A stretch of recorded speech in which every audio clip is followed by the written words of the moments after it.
With God's help and through the prayers of the Holy Fathers, Holy Sophia Prayer House presents a video prepared on an Orthodox Christian topic. Thank you for your attention, and we wish you a spiritually beneficial and fruitful viewing. The Merchants of the Land Lamentation by Jeremiah on the whore of Babylon. The merchants of the earth will weep and mourn over her, because no one buys their merchandise anymore.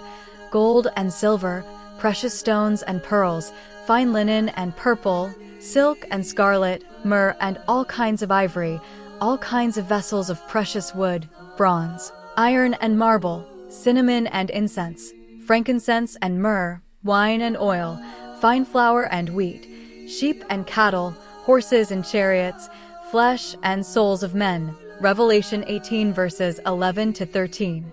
The testimonies of the final judgment of the great harlot of Babylon continue with panoramas that correspond to the Old Testament judgments on the cities of Tyre and Sidon from the book of the prophet Ezekiel, which describe the same global trade and list the same vast abundance of highly diverse goods that entered Great Tyre from one category of merchants and were sold to another category of merchants, which brought the city enormous profits. Compare. Tarshish traded with you because you were full of riches. They traded with you in exchange for silver, iron, tin, and lead. Javan, Tubal, and Meshech were your merchants. They traded with you in exchange for prisoners and vessels of brass. From the house of Togarmah they sent you horses, chariots, and mules. The men of Dedan were your merchants. They traded with you in exchange for ivory and ebony. Aram traded with you in exchange for blue, purple, embroidered work, apes, pearls, and agate. Judah and the land of Israel traded with you. They traded with you in exchange for wheat from Minnith, cakes, honey, oil, and balm. Damascus traded with you because of the abundance of the handiwork. You had wine from the well of the hand, and wool from the flock. Dan and Javan exchanged iron tools, bulrushes, and reeds for your wares. Arabia and all the princes of Kedar traded with you. They sent you lambs, rams, and goats in exchange. The merchants of Sheba and Rakkah traded with you. They exchanged the finest spices, all kinds of precious stones, and articles of gold. Haran, Cain, and Eden, the merchants of Sheba, Ashur, and Chilmad, traded with you. They exchanged fine garments, blue broidered garments, and fine linen in baskets, bound with cords and wrapped in sacks for your wares. Ezekiel 27 verses 12 to 24. It is noteworthy, however, that the prophet Ezekiel includes not only the city of Tyre as part of the great merchant harlot, but also Tarshish, Javan, Tubal, and Meshech. Compare. Set your face toward Gog of Magog, the chief prince of Meshech, Tubal and Meshech, and prophesy against him.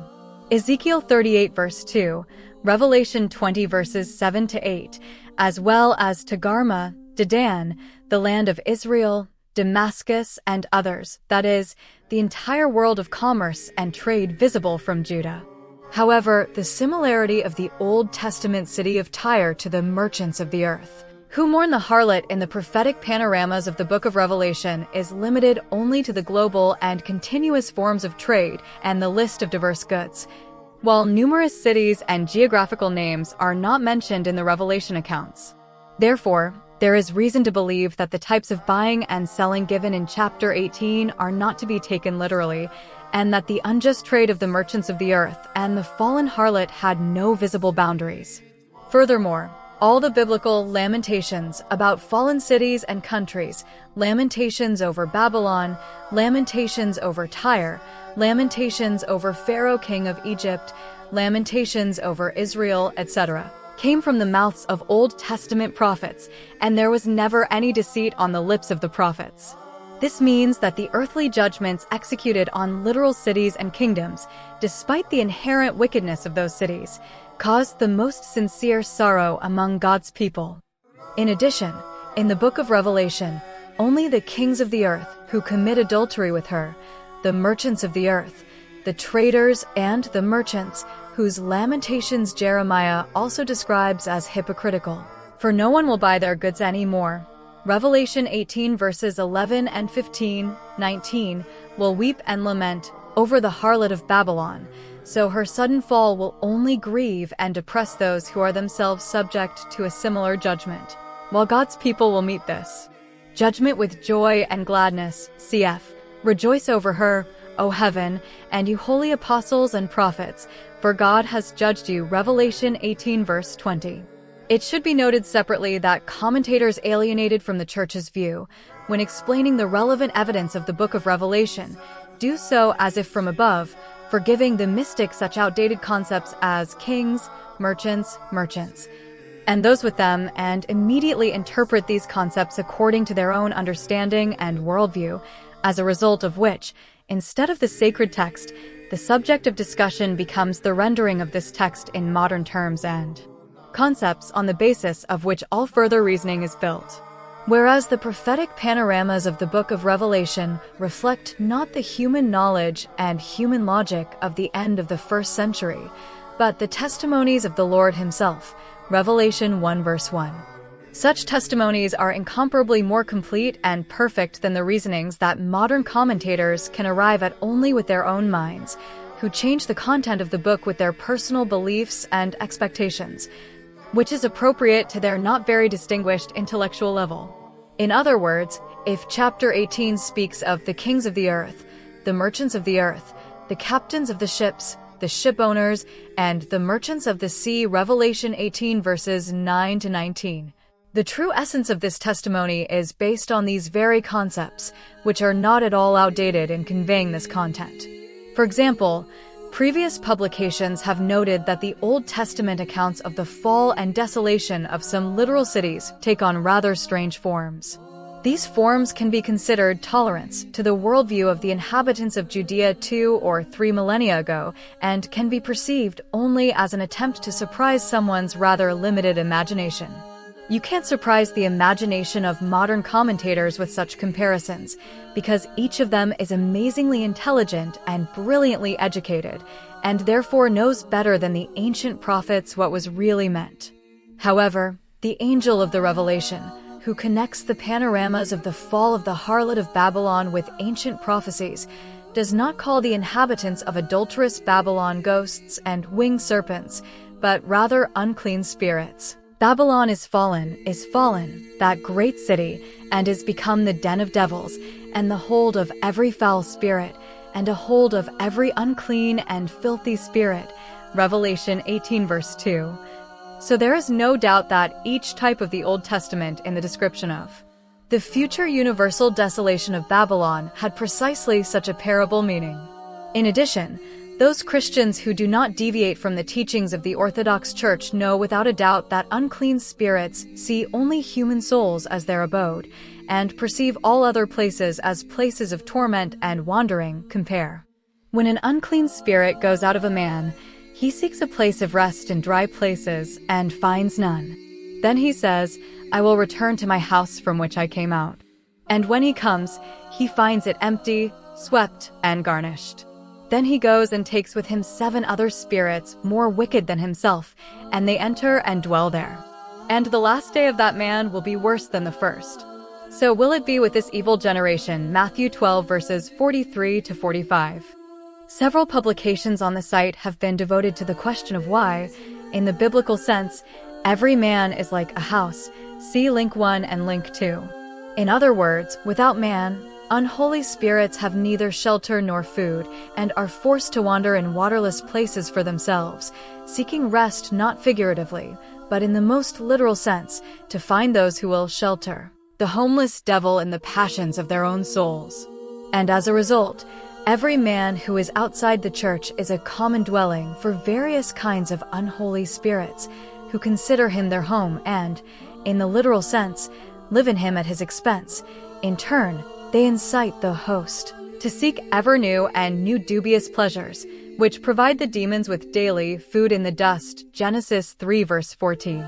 This means that the prophetic panoramas of fallen Babylon, which has become a haven for unholy spirits, should be perceived not as some abstract image that needs to be translated into modern terms and concepts, but as direct biblical testimony to the fallen state of human nature itself, which incites man to constantly seek this or that ungodly and lawless acquirement, in exchange for which he gives his soul to the devils for use. Accordingly, without exception, Every modern explanation, where the refinement of the type and concept of merchants of the world is proposed to a modern analog and to worldly thoughts understandable to the commentators themselves, is false and distorts the essence of the biblical testimonies. It should also be noted here that there is no complete analog of the concept of merchant in the modern world, since the principles of trade have essentially changed and can no longer reflect the prophetic thoughts characteristic of this type with the same accuracy. The only true understanding of the prophetic panoramas of the book of Revelation must be based on the fact that the appearance of the merchants and the list of goods they sell have not a worldly, but a biblical significance, and that the buying and selling of flesh and souls of men, mentioned in Revelation 18 verse 13, is not figuratively, but practically literally fulfilled in such trades. Moreover, this ungodly buying and selling will be stopped not by the sudden magnetization of all bank cards or by some other technical change in the world trade system, but only by the final fall of the rule of the flesh, when man will no longer own his own flesh and blood, and the unjust spiritual trade to satisfy his passions will become impossible for him.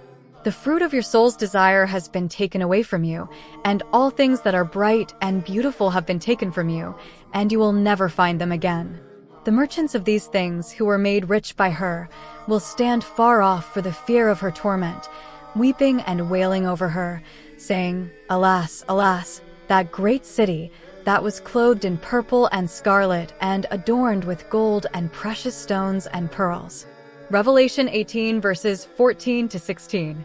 The fact that the great harlot appears to us as having a soul can be interpreted as a parable, although it is precisely the literal souls of men, who are accountable only to themselves. Compare, "I sit a queen, and am no widow, and shall see no mourning." Revelation 18 verse 7, that are characterized by a desire for fatness and splendor, that is, for the pursuit and acquisition of material and immaterial values that are pleasing to them, which are associated with worldly wealth and glory, and in the possession of which harlot souls find a certain satisfaction. Accordingly, the panoramas of the Last Judgment, as a result of which the great harlot finds herself faced with the unexpected inaccessibility of such wealth, should be perceived as symbolic evidence of the destruction of the world, where ungodly pleasures reigned, and the possession of worldly goods did not depend at all on the inner qualities of the soul, but was subject only to the thirst and longing for such values. Compare, "Therefore do not ask yourselves, 'What shall we eat?' or 'What shall we drink?' and do not be anxious. For the worldly seek after all these things." Luke 12 verses 29 to 30.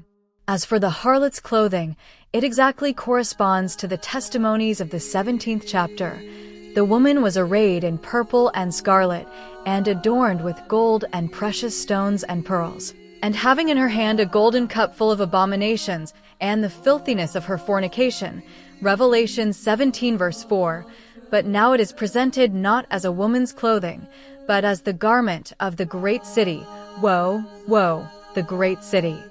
Clothed in purple and scarlet, adorned with gold and precious stones and pearls. Revelation 18 verse 16. Moreover, it is quite clear that the excessive luxury of such attire did not reflect any dignity, but was intended only to be a bait for those who passed by chance, and to draw them into carnal and spiritual fornication. Revelation 18 verse 4, compare. "And behold, a woman cometh out to meet him, with the covering of a harlot, deceitful in heart. Her house is the way to hell, descending to the chambers of death." Proverbs 7 verses 10 to 27. The material is prepared according to the Orthodox sources. 2026 year. The source S translated by docs.google.com. Apologues for any errors. Hagia Sophia Chapel. May God bless you. Thank you for your attention. You have watched a video presented by Holy Sophia Prayer House. Please subscribe to the channel so that it may become more successful and its work may serve good and beneficial purposes even more effectively. May God help and bless you.